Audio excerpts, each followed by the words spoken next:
안녕하세요. 저는 올해로 45살이 된 아들 하나를 둔 아빠입니다. 현재는 혼자가 되신 장모님과 아내와 함께 살고 있어요. 제가 특히나 장모님을 좋아하는 이유는 저는 부모님이 안 계십니다. 그렇게 어렸을 때부터 부모님의 사랑을 전혀 받지 못하며 자랐고 이런 저의 과거를 장모님께서 잘 아시기에 저를 친아들처럼 대해주십니다. 그래서 장모님과 단둘이 있을 땐 어머니라고도 자주 부르곤 해요. 제가 어렸을 적 아버지께서 택시 일을 하셨는데요. 그래서 항상 아버지는 퇴근하고 집에 오시면 신주단지 모시듯 아버지 택시를 매일같이 닦으시곤 했죠. 그러던 어느 날 어머니는 전화를 받고는 갑자기 맨발로 정신없이 어딜 나가시더라고요. 그렇게 전 늦은 밤까지 하염없이 어머니와 아버지를 기다렸지만 결국 어머니만 돌아오시게 되었습니다. 퇴근하시고 집에 차를 두고 친구분들과 약주를 한잔 하셨는데 집에 오다가 교통사고로 그만 세상을 떠나시게 된 거죠. 워낙에 어려웠던 집안의 가장이셨던 아버지가 돌아가시게 되면서 저희 집안은 정말이지 경제적으로 엄청 어려워지게 되었습니다. 어머니는 집안 살림만 하시던 분이셔서 하루아침에 가장이 되니 아침부터 늦은 새벽까지 닥치는 대로 여러 일을 하셨어요. 아침에는 신문 배달을 하시고 점심에는 파출부로 생활비를 벌으셨죠. 그렇게 정말 어렵게 살았습니다.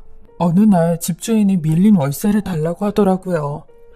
민혁 엄마, 민혁이네 사정 딱한 건 알지만 지금 넉 달이나 월세가 밀렸잖아. 나도 목구멍이 포도청인데 도저히 파줄 수가 없어. 아무튼 내일까지 밀린 월세 못 내면 경찰에 신고할 거야. 알겠어? 라며 집주인 아주머니는 간담이 서늘한 말들만 늘어놓으셨죠. 결국 저희는 그날 새벽 필요한 짐보따리만 몇 개 들고는 야반도주를 하게 되었습니다. 정말이지 지독하게 가난한 생활을 하다 어느 날 어머니께서 늦은 새벽 어딜 가자고 하시더라고요. 전 또 집주인을 피해 도망가는구나 싶어 조용히 따라갔습니다. 그렇게 한참을 걷고 걸어 해가 떴고 첫 차인 버스를 타 굽이굽이 산속으로 갔습니다. 그러곤 어느 수녀원에 도착을 하게 되었죠. 어머니께선 민혁아, 여기에 잠깐만 있을래? 엄마가 어디 좀 급하게 다녀와야 하는데 아마 여기에 있으면 수녀님들이 밥도 주고 할 거야. 수녀님들 말 잘 듣고 있으면 저녁 때 엄마가 데리러 갈게. 알겠지? 라는 말을 남긴 채 어머니는 떠나셨고 30년이 넘도록 아직도 제 곁으로 오지 않으셨습니다. 결국 전 수녀원에서 자라게 되었어요. 그 어린 마음에 엄마가 절 버리고 도망갔다는 생각은 전혀 못했었기에 매일같이 칠흑 같은 어둠이 오면 어머니가 곧 오시겠구나 하는 생각을 했습니다. 저는 한순간에 고아가 되어버렸고 수녀님의 손에서 자라게 되었어요. 부모의 사랑이 필요한 시기에 제 곁엔 아무도 없게 된 거죠. 너무 어린 나이에 외로움이란 걸 느끼게 되었고 결국 그 외로움도 무디게 되었습니다. 초등학교에 다니게 되었을 땐 그 무뎌진 외로움이 아픔으로 다가왔어요. 부모님과 함께하는 운동회는 항상 하얀 두건을 쓰신 수녀님이 오셔선 제 곁을 지켜주셨죠. 하지만 부모가 없다는 사실이 학교에 알려지게 되자 전 고아라는 별명을 갖게 되었습니다. 친구들의 부모님은 항상 절 보고는 민혁이라는 애하고는 가까이 어울리지 마. 알겠지? 부모 없이 자라내면 얼마나 급이 떨어지겠어. 그러니 쟤랑은 어울리지 마. 괜히 물들라. 라며 제 면전에 대놓고 말하는 아줌마들이 많았어요. 심지어 담임선생님도 제가 교과서를 두고 오는 날이면 부모 없이 자란 것들이 항상 문제지 라며 제 가슴에 남산만한 대못을 박았습니다. 그렇게 왕따로 초등학교를 졸업했고 중학교에 들어갔을 때 결국 자퇴를 하게 되었어요. 고아라는 삶이란 아무도 모르시겠지만 이 사회에서 보는 시선은 정말 안 좋더라고요. 그렇게 전 고아라는 지긋지긋한 꼬리표를 달고 성인이 되었고 중졸, 중퇴라는 학벌에 취직을 할 수 있었던 곳은 공장뿐이었죠. 수녀님의 추천으로 지방에 있는 플라스틱 용기 만드는 공장에 취직을 하게 되었습니다. 외로움에는 이골이 난터라 공장 근처 고시원을 하나 얻어 혼자서 출퇴근을 하며 지냈습니다. 그렇게 사회에 처음 나가 일을 하며 돈도 차곡차곡 모았어요. 공장에서 꾸준히 일하며 7년이란 세월이 지나니 직급도 오르고 월급도 오르게 되었습니다. 그동안 잊고 있었던 저희 어머니 같은 수녀님을 찾기 위해 주말에 맛있는 걸 바리바리 싸들고 수녀원으로 향했습니다. 도착을 하니 어떤 여성분이 계셨더라고요. 그분은 봉사하러 오신 분이셨는데 처음 만나자마자 첫눈에 반하게 되었어요. 그렇게 저희는 운명이었는지 서로 연락처를 교환하였고 데이트를 하며 연인관계로 발전하게 되었습니다. 그리고 1년이란 시간이 지나 이 여자와 결혼을 하고 싶다는 마음이 생겨 밝혀야 할 제 치부를 말해야겠다는 생각이 들었습니다. 미연씨, 놀라시겠지만 사실 저 고아예요. 제가 지금까지 살면서 고아라는 꼬리표 때문에 상처를 많이 받아 미연씨에게 빨리 말하지 못했어요. 미안해요. 라고 말하니 저에게 환하게 웃으며 민혁씨, 저 사실은 다 알고 있었어요. 저희 수녀원에서 처음 만난 날 그날 기억하시죠? 사실 그때 수녀님께서 민혁씨가 오신다고 저보고 오라고 하신 거였어요. 워낙 좋은 남자가 있으니 한번 만나보라고 한 거예요. 그래서 민혁씨 고아였고 그동안 많은 상처를 받았던 것들 다 알고 있었어요. 전 아무렴 상관없어요. 민혁씨의 과거가 어떻든 지금의 모습은 변함없으니까요. 라며 저를 보드 담아주는데 태어나서 처음으로 느끼는 감정이었습니다. 그렇게 저희는 결혼을 하기로 했고 장모님에게도 인사를 드리러 가기로 했죠. 사실 제 아내의 아버지인 장인어른께서는 일찍이 돌아가셔서 장모님과 아내 단 두 분이 살고 계셨거든요. 그래서 장모님이 좋아하시는 복숭아를 사들고 인사를 드리러 갔습니다. 그리고 장모님께도 제가 고아라는 말을 결혼 전에 말씀드려야겠다는 생각이 들어 조심스럽게 꺼냈어요.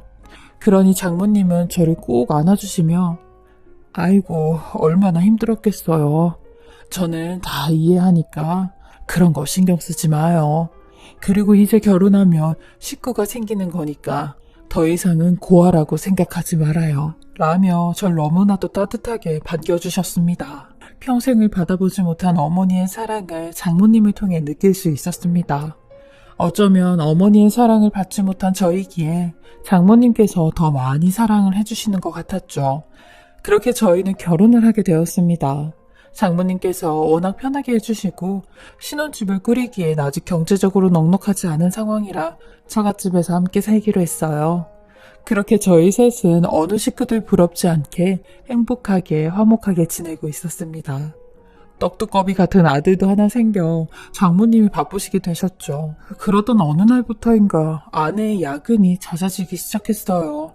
밤 12시가 다 되어 들어오지 못하는 날이 허다했고 주말에는 집에 있는 걸 보지 못했어요. 아내는 저에게 회사의 큰 프로젝트를 맡게 되어 일이 너무 바쁘다고 하더라고요. 그래서 전 그 말만 철석같이 믿었습니다. 그러던 어느 날 제가 외근하고 아내 회사 근처에서 퇴근을 하게 되어 아내를 데리러 갔습니다. 회사 로비에서 아내를 기다리는데 나오질 않아 제가 직접 아내 사무실로 들어갔습니다. 그런데 주변 직원분들께선 제 아내가 이미 퇴근을 하셨다고 하더군요. 그래서 전화를 걸어보니 도통 연결이 되지 않았어요. 이미 집에 와 있나 싶어 부지런히 집으로 갔습니다. 그런데 아내는 집에 없더라고요. 혹시 집에 왔다가 잠깐 밖에 나갔나 싶어 장모님에게 여쭤보니 아직 안 왔다고 하시는데 이게 뭔가 싶은 생각이 들었죠. 역시 그날도 어김없이 아내는 밤 12시가 다 되어 집에 들어오는데 전 아내에게 물어봤어요. 내가 당신 회사에 갔는데 퇴근 왔다고 하는데 지금까지 어디에 있다가 온 거야? 라고 물어보자 외근이 있어서 일찍 퇴근하고 밖에서 업무를 보았다고 했죠. 전 무언가 찜찜한 구석이 있었지만 아내를 믿기로 하였습니다. 그리고 한 달 정도가 지났을까요?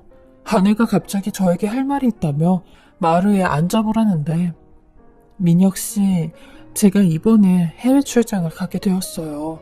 한 달 정도라 너무 길어서 안 갈까도 생각했는데 거기 다녀오면 승진하는 데 도움이 될 것 같아서 가야 할 것 같은데 괜찮죠? 라고 하는 겁니다. 저의 의심 때문에 아내의 승진길을 막는 건 아니라고 생각돼 다녀오라고 흔쾌히 허락했습니다. 그렇게 아내는 일주일 후 해외로 출장을 가게 되었고 저와 아들과 장모님만 남게 되었어요. 처음엔 장모님과 계시는 집이 있으니 어색한 부분이 좀 있었는데 지내다 보니 괜찮더라고요. 그런데 아내는 메신저로만 저와 간간히 연락이 되었고 전화 통화할 때는 시간이 될 때 하겠다고만 하는데 전화는 오지 않았습니다. 장모님께서는 자네가 무슨 걱정하는 건 알겠냐마는 본인 딸 딴짓할 외에는 못 된다며 마음 편히 기다리라고 하셨죠. 그러던 어느 날 퇴근하고 집에 오니 장모님께선 아이고 박서방 잘하고 왔는가? 회사 일이 많아서 힘들지. 날이 없으니 자네가 더 외로워하는 것 같아 내가 마음이 안 좋네. 아참 자네 좋아하는 돌솥밥 해놨으니까 얼른 씻고 나오게 라며 유난히 오늘따라 따뜻하게 대해주시더라고요. 그리고 전 씻고 나와 장모님이 차려주신 따뜻한 밥 한 숟가락에 오늘도 어머니의 사랑을 느꼈습니다. 그리고 저녁 식사를 하고 갑자기 장모님께서 제 어깨에 손을 올리시며 안마를 해주시는 겁니다. 박서방, 요즘 왜 이리 힘들어 보여? 얼굴이 반쪽이 됐네. 밥은 잘 챙겨 먹고 다니는 거야? 일도 일이지만 쉬어가면서 적당히 하고 그래. 아우, 어깨 뭉친 것 좀 봐. 돌덩이네. 라며 좀 부담스러운 안마를 하시는데 전 순간 깜짝 놀라. 아, 네, 장모님. 그러게요. 쉬어가며 하겠습니다. 안마는 이제 괜찮습니다. 라며 얼른 그 자리를 박차고 나와 방에 들어가 침대에 누워 좀 쉬고 있었어요. 원래는 장모님께서 저 혼자 있는 방에는 절대 들어오신 적이 없으셨거든요. 그런데 갑자기 제 방문을 노크를 하시는 겁니다.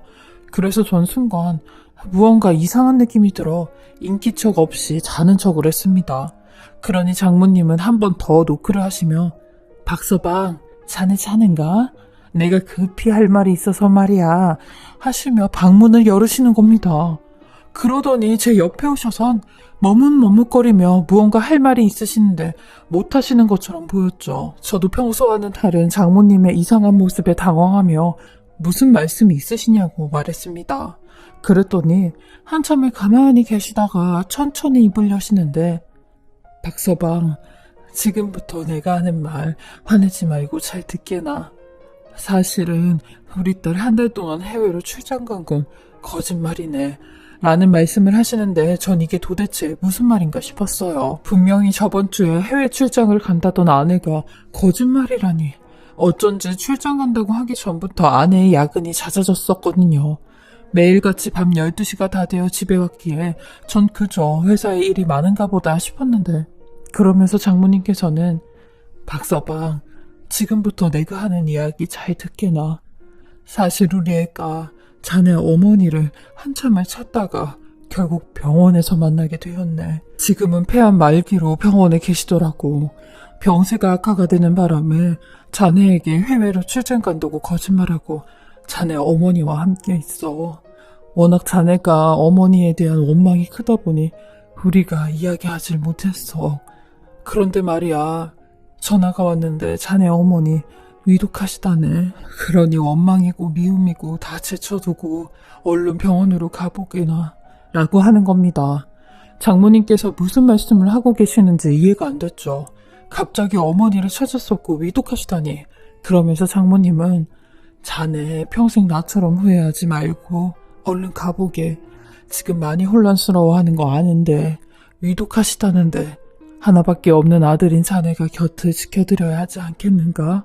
라고 하시는데 전 그 순간 30여 년간 사무치게 보고 싶었던 그리움과 원망이 복잡하게 뒤섞이며 눈물을 토해내듯 오열을 하고 말았습니다. 네, 알겠습니다, 장모님. 그럼 지금 바로 차 끌고 다녀오겠습니다. 라며 손을 떨며 차키를 집었는데 도저히 차키가 손에 잡히지 않더라고요. 장모님께서는 박서방, 자네 지금 운전해서 가려고 하는 건가? 자네 지금 이렇게 손을 벌벌 떨고 있는데 운전하고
가다가 사고라도 나면 어쩌려고 그러나.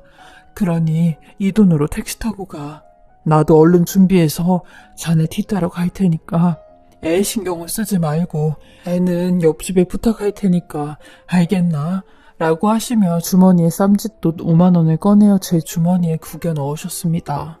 그렇게 저는 온몸을 사시나무 떨며 택시를 잡아 저희 어머니가 계시는 병원으로 향했습니다. 그렇게도 보고 싶으면서도 미웠던 어머니를 30여 년 만에 중환자실에서 만나게 되었습니다. 하늘이 준 기회인 듯 중환자실 면회 시간이 딱 되었기에 어머니에 대한 분노를 다 내려두고 어머님이 계신 중환자실로 걸어 들어갔습니다. 어머니, 저 버리고 가셨으면 행복하게 건강하게 지내셨어야죠. 왜 이러고 누워 계시는 거예요? 제가 얼마나 보고 싶었는지 아세요? 저 어머니 정말 미워 있었어요. 어느 누가 그러더라고요.